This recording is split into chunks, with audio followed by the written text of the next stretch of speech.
The Bald Fox. Yeah, yeah, yeah. The Bald Fox. Ladies and gentlemen, this is the Bald Fox.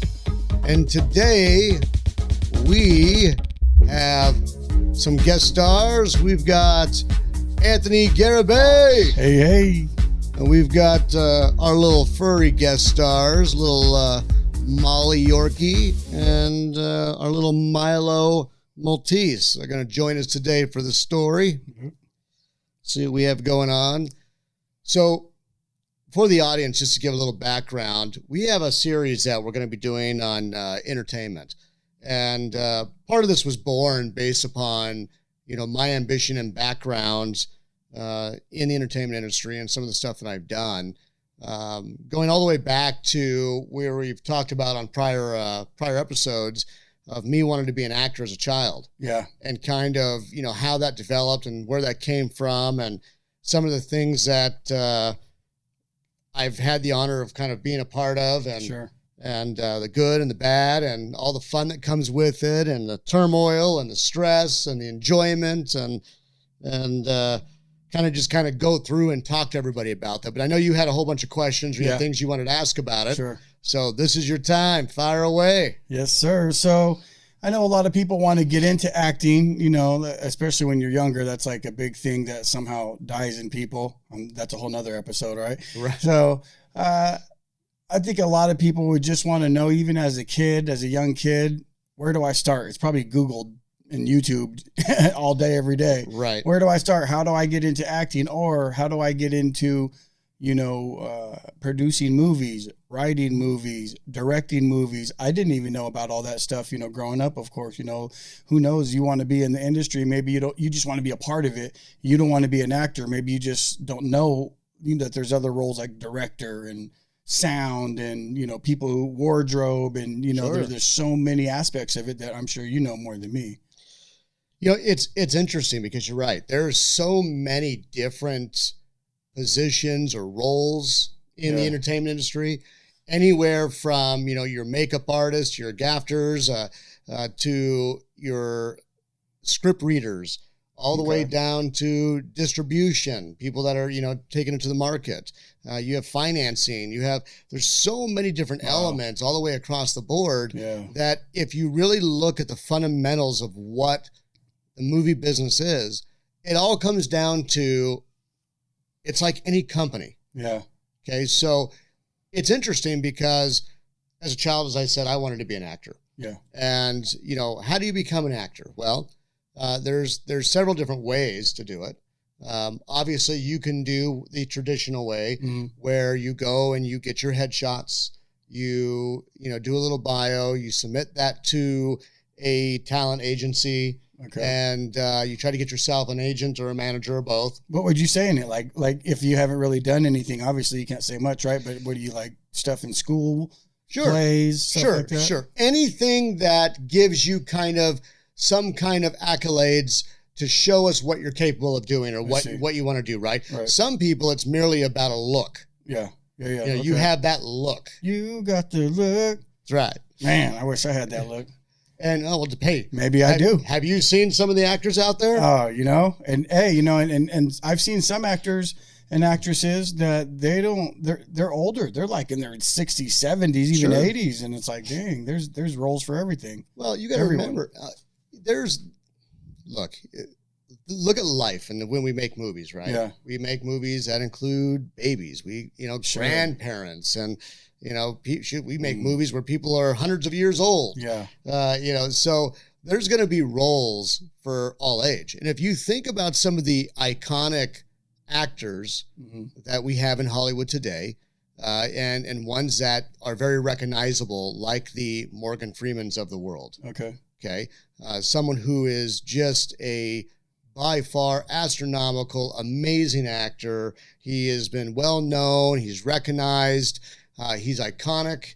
And let's be real, as a African-American actor, he has really flagshipped his way in being, one of the top tier in Hollywood. Okay. And What do you most know Morgan Freeman for?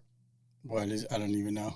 You don't? Okay. No. So how about Bruce Almighty, the voice of God? Yeah. Oh, okay. That was Morgan Freeman, the Morgan voice? Freeman, right. I know that movie very well. Okay. So that's who he's meeting with, right? Okay. And, and that's teaching him lessons and doing all this. Yeah. But he became iconic in that regard that he became the voice of that. Okay. Okay. So that's what people, and he has so many amazing movies, but he didn't start his career till he was in his 40s. Okay. Later in life, he was much older. And a lot of people don't realize that. They assume that these people had been in it all their life or when they were younger. Yeah. No, a lot of actors, had other careers. They were carpenters or they, were attorneys or whatever they, but they always had this passion, right? Yeah. And that's the thing is that, like me, when I was younger, I had this passion. I wanted to be an actor. I told you I was in the play at school and I was a lead role in a lot of the plays and things I was in. Yeah. And I just knew I wanted to be an actor. When I went and I auditioned for that movie and I was able to get a role, but I couldn't get out there, it just crushed my dreams. Right. Okay. So I always vowed that I'd find my way back in.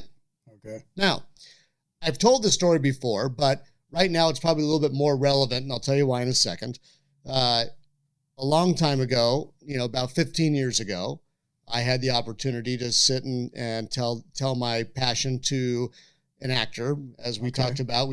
Debo from Tiny Lister, and after telling him that, he I said this before on another episode. He goes, "Guy, go get grab one of your suits. I got something for you. Come out to the valley." Yeah. So I hop foot out to the valley, and he put me in my very first movie as a racist mayor. Yeah. Which is that movie right there. Okay. Yep. So that is the very first movie. No weapon formed against us. That's right. Yeah. And that was the very first movie I was ever in. Nice. And I told you guys before, I was scared half to death because, I'm a white bald guy. Yeah. I don't know if you guys know I'm bald, but I'm a white bald guy. And I'm playing in a movie where I have to play a racist mayor. Oh, man. That's the last thing you want to get pegged as. Yeah. Yeah. But it was a good learning experience, right? Nice. So wrapping back to your question, how do people get into acting? Well, like I said, you do your headshots, you do a little resume, right? Okay. You do a little scissor reel, a little video of you, acting out scenes and performing and stuff, right? So this is part of your little package that you send into an agent or a manager to get picked up. Now, what they do is they look at all of the auditions and stuff like that. They set you up to go out and audition for these commercials and movies and all of that. Now, I'm going to tell you right now, it is a tedious process. I bet. You are sometimes competing against a whole bunch of people. Yeah. And you've got to go out there and you've got to show them why you are different. Now, that is one way to do it. Yeah. And there are a lot of actors that make a good living doing that. Yeah. There's a lot of actors that go out there and sometimes they're in movies, but they don't have speaking roles. And in order to get SAG, you have to have so many movies that you've had speaking roles of at least, so many words or more in order to become part of the Screen Actors Guild and so forth. And it's a process, but if you can hustle and you can keep going and keep yourself in front of the light, you can make a good living at it. Okay. And eventually what we all hope for is that somebody gets a breakthrough, right? Yeah. Yeah. Now, there's millions of people that are part of SAG. We only know a small percentage of actors that, are recognizable. Okay. Then you have, and you know them by name. Yeah. When you think about it and you think about the Jessica Albas, the Robert Downey Jr.'s, the Brad Pitts, the Robert Redfords, the Denzel Washingtons, Al Pacinos. These are names that you just know, right? Yeah, right. They have done their part in the industry and made an iconic role that you know who they are. Yeah. Now, there are a lot of actors that you go, God, I recognize his face. Man, I don't know his name. Yeah. But they're a great actor. Okay. Yeah. They do good work. Right. And, sometimes they make it to, that next level and sometimes they don't. Yeah. Right? There's those level of actors. You got your A's and your B's, your C's, and away it goes. So you audition, you do all that, or You buy yourself in by producing movies and putting yourself in roles. Yeah. I wouldn't know anything about that at all. Couldn't imagine how that one works. So, again, Yeah. that's another way. Yeah, sure. Maybe you're in your family or somebody's in the business and they put you in a role. There's a lot of different ways. Yeah. But one thing you touched on earlier, and it is very, very true. And it's funny because this particular statement kind of bleeds into a couple of our series. Okay. And that is the dreams that we have when we're younger, they very quickly fade away. Yeah. A lot of people go to Hollywood because they want to be famous. They want to be like the stars. Yep. However, it takes an enormous amounts of work. People don't realize it. They just think that they're going to go into a bank and throw a fit and they're going to get casted in a major movie like Charlize Theron. Okay. And she wasn't trying to be an actress. Yeah. You know, she was literally having from what I understand from the story, she was having a dispute in the bank, and somebody recognized, saw it, and boom, there it was. And she's an amazing actress, and stuff like that happens. Yeah. That's like the ones that are going to try to act and audition, and they're doing part-time jobs, working at restaurants and doing different things because they're about the hustle, and they're passionate and they're fighting for their dreams. Yeah. A lot of times people give up on their dreams. Yeah. Because it's hard. Yeah. And it doesn't matter if it's entertainment or just life. Yeah. All of a sudden you start getting into the workforce and having kids, and life starts to get away from you, and you forgot about that dream you left behind in the wagon. Yeah, right. And that's the problem for me. I never forgot the dream. Okay. I just took a different approach. Yeah, yeah. My approach was, I'm going to fight to get my way back. Now, how do I do that? What I did is I went out and started to build my companies. Yeah. Build a foundation that would offer me the opportunity to get in front of the right people, to have the discussions with the right people, and allow me to participate in the process so that I can learn it. I see. And then it also gave me an opportunity to be able to finance some projects and get little roles in there and, do some cool things that, I had a blast doing, because even then I had to come out of my own shell in order to do that. I bet. So let me ask you this. What does an actor get paid? I mean, I know that's a super broad question, but I'm talking about, like, just let's say I want to go out and get into acting. I get a couple roles maybe, but people who are doing like shows like, Netflix series, people you see and you never see again. Like, what are they getting paid for some of these things? Like, what is it? Well, here's what happens. That is a very, very broad and ambiguous question. Yeah, yeah, sure. So I'm going to give you a broad scope of how that works. In the beginning, if you're going in and you're let's just say you're doing some of these independent low budget films. Okay. Okay. You may only get $1,000 for a little role. Okay. Or, if you're SAG, then you get the SAG minimum, whatever that is for the day, whether it's $800 some odd dollars, or whatever the SAG minimum is. Okay. It's like an actor's Screen Actors Guild. Okay. Yeah. Yeah. So it's like a union for actors. Okay. So I'm part of it. I'm SAG. Okay. And I'm also PGA, which I'll explain that in a second. Yeah. But yeah, if you become part of SAG, then you go on to those type of projects. You have your SAG minimums, right? Yeah. But now let's talk about some of the other projects you mentioned, like Netflix.